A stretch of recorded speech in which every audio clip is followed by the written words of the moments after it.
नमस्कार मित्रांनो, स्वागत आहे आपले रॅशनल मराठा ह्या आपल्या यूट्यूब चॅनलवर. तुमचं मन तुमच्या ताब्यात नाही. भगवान बुद्धांचे हे 9 नियम तुमच्यासाठीच आहेत. चला तर मग कोणते आहेत ते 9 नियम बघूया. अनेकदा आपले मन आपल्याला हवे तसे वागायला लावते, पण सुखी जीवनासाठी आपण मनाचे मालक होणे गरजेचे आहे. भगवान बुद्धांच्या तत्त्वज्ञानावर आधारित या 9 कृती तुम्हाला स्वतःवर विजय मिळवण्यास मदत करतील. पहिलं आहे, विचारांचे निरीक्षण करा.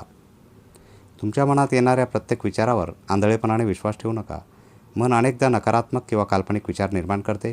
फक्त एक तटस्थ किंवा त्रयस्थ व्यक्ती म्हणून त्याकडे पाहायला शिका. दुसरं आहे, प्रतिसाद द्या, प्रतिक्रिया नको. कोणत्याही घटनेवर लगेच चिडून किंवा रागावून प्रतिक्रिया देऊ नका. थोडा वेळ थांबून शांत डोक्याने परिस्थितीला योग्य तो प्रतिसाद देणे हे सुजाण मनाचे लक्षण आहे. तिसरं आहे, रोज मौन पाळा. दिवसभरातील काही वेळ स्वतःसाठी राखून ठेवा आणि शांत बसा. मौनामुळे मनातील कोलाहल कमी होतो आणि अंतर्मनाचा आवाज ऐकू येतो.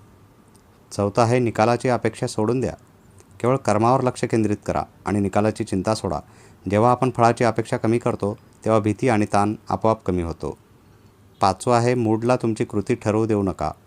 तुमचे मन किंवा मूड आज काम करायला सांगत नसेल तरीही तुमच्या कर्तव्याला प्राधान्य द्या. तुमच्या भावना तुमच्या ध्येयाच्या आड येऊ देऊ नका. सहावं आहे, मनाला स्नायूंसारखे प्रशिक्षित करा. जसे शरीर घडवण्यासाठी व्यायामाची गरज असते, तसेच मनाला एकाग्र करण्यासाठी दररोज सरावाची म्हणजेच ध्यानाची गरज असते. सरावाने मन अधिक बळकट होते. सातवं आहे, तक्रारींऐवजी कृतज्ञता व्यक्त करा.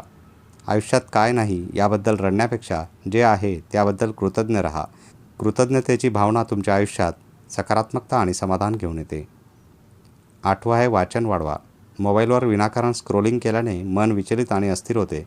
त्याऐवजी दर्जेदार पुस्तकांचे वाचन करा, ज्यामुळे तुमच्या विचारांची कक्षा रुंदावेल. नववं आहे, तुमचे लक्ष नियंत्रित करा. तुमचे लक्ष जिथे असते तिथेच तुमची ऊर्जा खर्च होते. जर तुम्ही तुमच्या लक्ष्यावर ताबा मिळवला तर तुम्ही तुमच्या संपूर्ण जीवनावर ताबा मिळवू शकता. धन्यवाद मित्रांनो.